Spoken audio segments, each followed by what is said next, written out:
This is my fourth drop, and I know many people will judge me for it, but I don't want to live with the regret of not giving my best.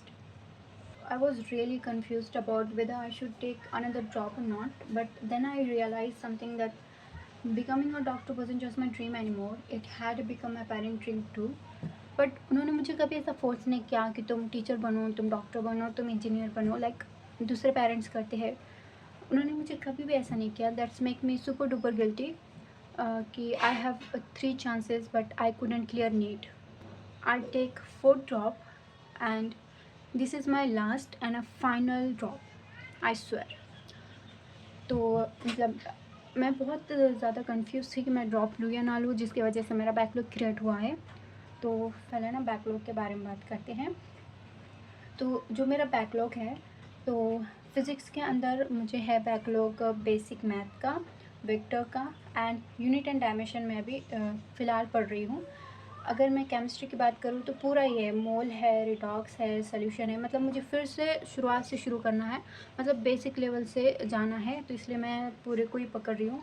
और biology के अंदर I haven't watch any lecture, मतलब उसको ज़रूरत नहीं पड़ी अभी तक, मैं सिर्फ एनसीईआरटी से ही रीडिंग लगा रही हूँ।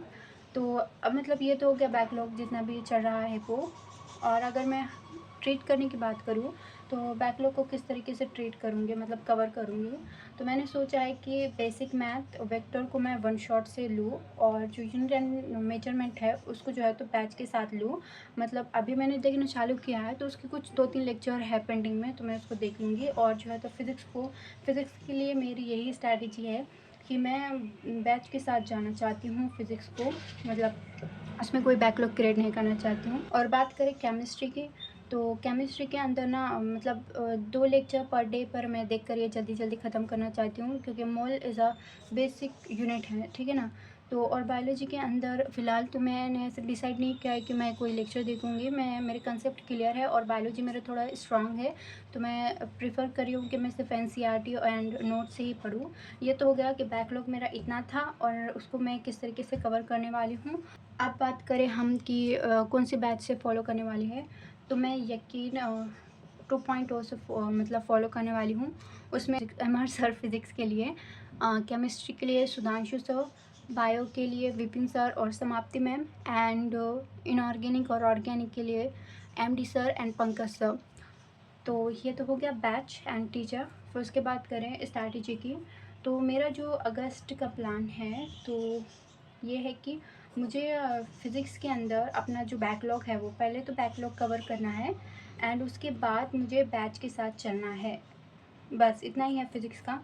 केमिस्ट्री की बात करूँ तो इसमें भी बैकलॉग ख़त्म करना है एंड हमारा जो है तो बैच के साथ चलना है, और जो है तो इनऑर्गेनिक का कौन सा भी, जैसे कि IUPAC नेम, वो लेना है। एंड फिर बाद में बायो का बात करूँ तो बायो के अंदर हाँ, structural organization, cell, cell cycle, then body fluid, मतलब ऐसे और भी 2-4 चैप्टर है। तो बायोलॉजी अच्छी खासी मुझे इस मंथ में कवर करना है, तो ज़्यादा से ज़्यादा फोकस मैं फ़िज़िक्स एंड केमिस्ट्री लेक्चर में ही दूँगी। तो मुझे जो है तो फ़िज़िक्स के अंदर भी अभी बैकलॉग ख़त्म होने को सिर्फ इसको मतलब 5-6 लेक्चर ही नहीं, 2-3 लेक्चर बाकी है। एंड देन केमिस्ट्री को जो है तो अच्छा 2 लेक्चर पर डे पे देके इसको भी कवर कर डालूँगी। तो this is my August plan, और मैं ट्राई करी हूँ कि जो दिसंबर तक या फिर जनवरी मिड तक मेरा जो है तो सिलेबस वो पूरा हो जाए, क्योंकि बहुत ज़रूरी है सिलेबस पूरा करना टाइम पे। तो यहाँ पर मैंने कुछ ऐसे चार्ट बनाए हुए हैं, तो जिसमें से मेरे जो मतलब चैप्टर है ना, जैसे कि structural organization, then locomotion movement, neural control, ये ऐसे कुछ ऐसे चैप्टर हो गए हैं, लेकिन फ़िज़िक्स और केमिस्ट्री में ही थोड़ा प्रॉब्लम है। तो मैंने यहाँ पर ऐसे कुछ चार्ट लिखे हुए हैं, जिसमें मैं ज़ूलॉजी के अंदर lecture, DPP, notes, revision 1, 2, 3 and इस तरीके से करने वाली हूँ। मेन आती है फ़िज़िक्स एंड केमिस्ट्री के ऊपर।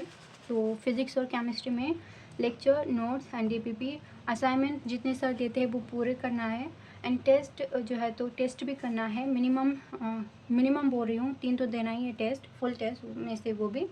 एंड जो रिवीजन करना है वो ऐसा थॉरली रिवीजन नहीं करना है, क्वेश्चन प्रैक्टिस से रिवीजन करना है, रिवीजन थ्रू द क्वेश्चन। मैंने इससे पहले की वीडियो भी में बताया था। तो एक बार फिर से समराइज़ कर देती हूँ कि मेरा अगस्त का प्लान ये है कि मुझे बैकलॉग ख़त्म करना है फ़िज़िक्स और केमिस्ट्री का, उसके साथ बैच के साथ आना है। बायो के अंदर मैं ये जो भी चैप्टर है उसको कवर करना है, एंड मेरा सिलेबस कवर करना है मुझे दिसंबर और जनवरी तक। और मुझे और एक बात बताना है कि जो है तो मैंने ट्राई किया है कि मैं दिन में भी पढ़ती हूँ, मेरा एक ब्लॉग है तो उसे आप देख सकते हैं, 3 बजे से भी मैंने पढ़ा है 11 बजे तक। लेकिन इससे ये हो रहा है कि मेरी जो स्लीप शेड्यूल है वो बहुत बिगड़ जा रही है, तो जिसकी वजह से मैंने डिसाइड किया है कि मैं रात को देर तक पढ़ूँगी, लाइक 3-4 बजे तक, और उसके बाद सो जाऊँगी एंड देन उठूँगी 12 या फिर 12:30 तक। तो मैंने डिसाइड किया कि मैं नाइट को ही मतलब स्टडी करूँगी ज़्यादा। और मैंने डिसाइड किया है कि मैं 30 डेज़ का चैलेंज लूँगी, जिसके अंदर अपना जो बैकलॉग है वो जल्दी से कवर करेंगे। एंड कवर करने के बाद मैं जो भी आज मैंने जो भी पढ़ा है तो उसको मैं वीडियो बनाऊँगी, मतलब नॉट दैट मतलब उस तरीके से वीडियो नहीं, ऐसा वीडियो जो मतलब मैं बताऊँगी उसके अंदर कि मैंने क्या किया है क्या नहीं किया है, वैसा वाला।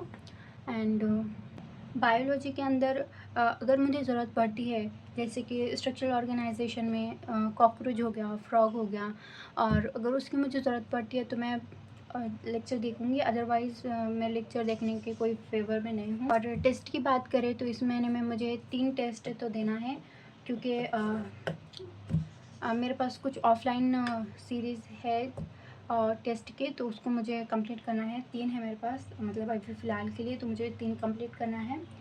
और 30 डेज़ चैलेंज में जैसे कि बताया है कि मैंने रेगुलर वीडियो अपलोड करूँगी। मिनिमम उसके अंदर जो है तो 12 आवर्स की स्टडी होनी ही चाहिए, एंड मैं ट्राई करूँगी कि मैं यूट्यूब पे कंसिस्टेंसी करूँगी। और एक बात और कि मैं ये बिल्कुल भी नहीं बताऊँगी कि मैं फ़ेक रूटीन नहीं बताऊँगी कि मैं ये कर रही हूँ, मैं वो कर रही हूँ। जो एक्चुअली मैं कर रही हूँ वही बताऊँगी, फ़ेक नैरेटिव नहीं दूँगी कि आज मैंने ये किया, वो नहीं किया। लाइक बहुत यूट्यूबर्स करते हैं ऐसा कि मैं ये कर रही हूँ, मैं वो कर रही हूँ। लाइक मैं अगर पढ़ूँगी तो ही व्लॉग आएगा, अगर मैं नहीं पढ़ूँगी तो व्लॉग नहीं आएगा। यही थी मेरी स्ट्रैटेजी वीडियो, और thank you for watching this video. मिलते हैं नेक्स्ट स्टडी व्लॉग में या फिर सेशन में। Thank you for watching this video. Bye bye.